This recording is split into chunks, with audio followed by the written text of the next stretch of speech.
Quand il y a 15 ans, j'ai commencé à méditer, j'étais presque un marginal. La méditation, c'était pas du tout à la mode. Aujourd'hui, c'est celui qui ne médite pas qui est devenu quasiment un marginal. En effet, il se passe quasiment pas une semaine sans que dans la presse, à la télévision ou dans d'autres médias, on vous parle de la méditation, de ses bienfaits, de ses pouvoirs, etc., etc., etc. Il y a même des chantres de la méditation qui font de véritables cartons de librairie et d'audience. Bref, la méditation, c'est super à la mode. Alors, finalement, pourquoi est-ce qu'il faudrait se mettre à la méditation? Pourquoi méditer? Eh bien, je vous explique tout ça dans cette vidéo. Je m'appelle Éric Le Gall, je suis enseignant bouddhiste et de méditation, coach et conseiller en naturopathie.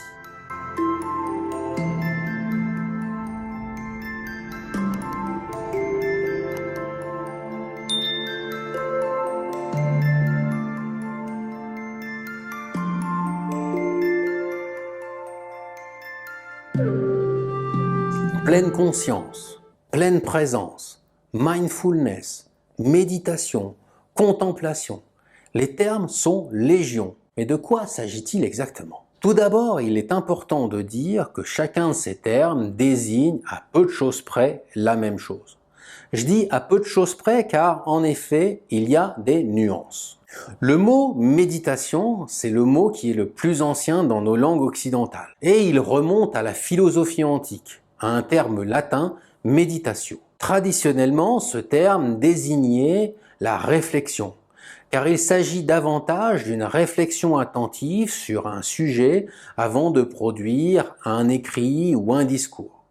Et puis, sous l'influence du christianisme, la définition de ce terme a glissé pour devenir un quasi-synonyme de la contemplation, qui vient du latin contemplatio. Enfin, au moment de la découverte en Occident, au XVIIIe et XIXe siècle, des traditions orientales, notamment bouddhistes, on a traduit les termes traditionnels qu'on trouvait en langue pali, sanskrit ou chinois par méditation. Mais ces traductions restent des approximations, des rapprochements. Car en fait, les termes bouddhistes sont davantage ceux de bhavana, de dhyana ou de sati, et il serait trop difficile de les expliquer ici.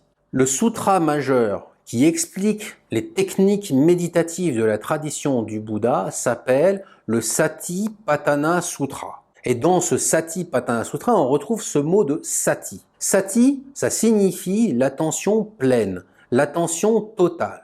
Et c'est à partir de cette définition que le maître zen vietnamien du XXe siècle, Thich Nhat Hanh, a créé le terme anglais mindfulness, qui a ensuite été traduit en français, un peu maladroitement selon nous, par pleine conscience. Le mot pleine conscience est en effet connoté, car il donne l'impression qu'il faudrait être pleinement conscient de ce qui nous arrive. Comme si moi, le sujet, je devais être conscient de tout ce qui m'entoure. Or, la pleine conscience, ça ramène à l'idée d'une dualité, où il y a un sujet et des objets. Un sujet qui s'efforce de se concentrer sur des objets, sur des phénomènes, et qui essaie de ne pas en perdre une miette. Et en fait, ça engendre une forme de tension entre moi et l'expérience que je fais. En fait, ça ressemblerait davantage à une forme de concentration. Or, c'est pas du tout le sujet avec Sati. Car il s'agit en réalité d'une forme d'attention mais sans tension. Il s'agit de vivre ce qui nous traverse sans se tendre, sans surajouter quoi que ce soit à l'expérience. C'est une expérience au contraire de fusion, une expérience où le sujet et l'objet fusionnent. C'est un peu comme une communion. Il s'agit donc d'être simplement présent. Présent à ce que nous vivons au présent, dans l'instant, sans surajouter d'interprétation mentale, sans chercher à changer quoi que ce soit à ce qui se passe. Il s'agit donc d'être pleinement présent, d'où ce terme que nous préférons de pleine présence. La pleine présence, nous venons de le dire, c'est cette expérience d'être simplement présent à ce qui est, à ce que nous vivons dans l'instant. Sans rien ajouter, retrancher, surimposer, sans juger, sans désirer, sans rejeter.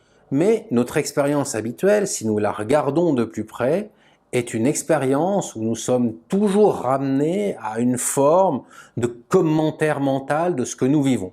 Les moments dans notre vie où nous vivons sans nommer, sans juger, sans surimposer quoi que ce soit sont en fait extrêmement rares. Nous avons pris au fil du temps cette mauvaise habitude de vivre davantage dans notre bulle mentale qui est faite de passé, d'avenir, de concepts, d'analyse, plutôt que de vivre dans ce présent immédiat. Et c'est souvent ce décalage constant qui crée en nous un mal-être, car la vie est rarement conforme à nos attentes, à nos désirs. Alors, nous avons besoin d'entraîner notre esprit à revenir à cette simple présence, à lâcher le mental, les pensées, l'agitation intérieure, etc.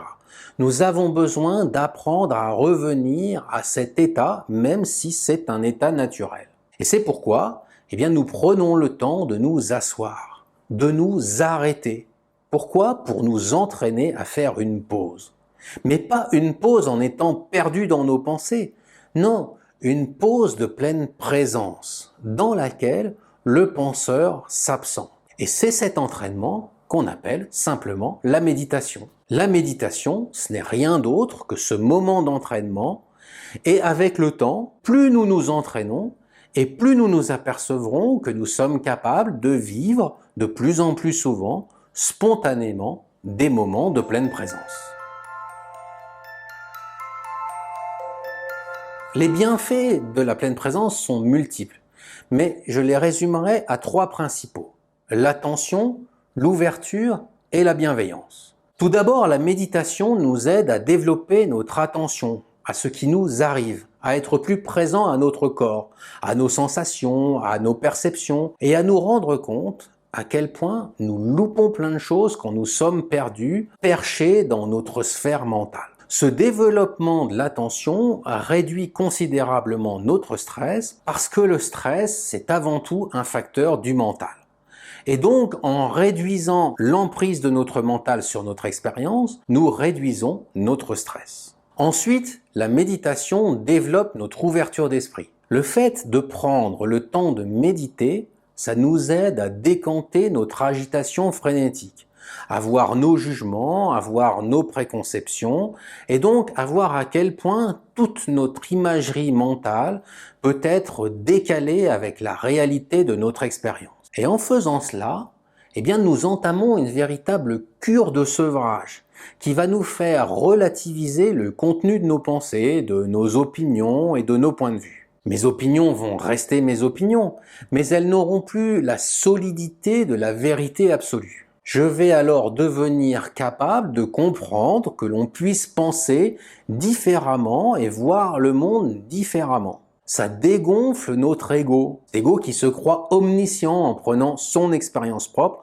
pour la vérité, pour la réalité. On découvre alors une quantité de richesses de points de vue différents et on développe alors ce que Jean Klein appelait une vision géométrique de la vie, qui est une forme d'agrégation des points de vue auxquels je peux m'ouvrir, une ouverture globale sur ce qui est. Enfin, la méditation développe la bienveillance qui découle de cette ouverture. En m'ouvrant à l'autre, en m'ouvrant aux autres, en étant attentif à eux, en développant une empathie naturelle, sans voile, sans jugement, nous apprenons à comprendre de manière sensorielle, directe, l'expérience de l'autre.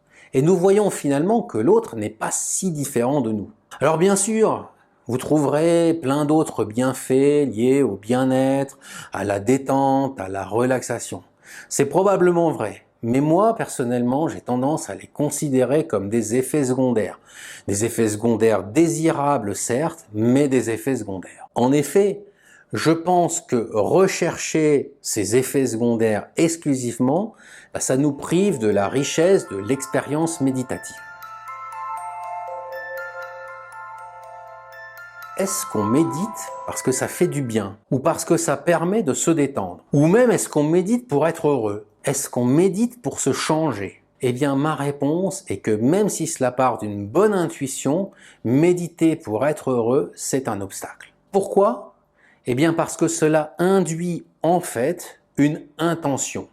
Et cette intention est à terme contre-productive. Si nous cherchons à aller mieux grâce à la méditation, nous entrons alors dans une démarche piégeuse qui va constamment juger des bonnes expériences et des mauvaises expériences, qui va juger les moments agréables et les moments désagréables, qui va juger les périodes où on est heureux et les périodes où on est malheureux, etc., etc.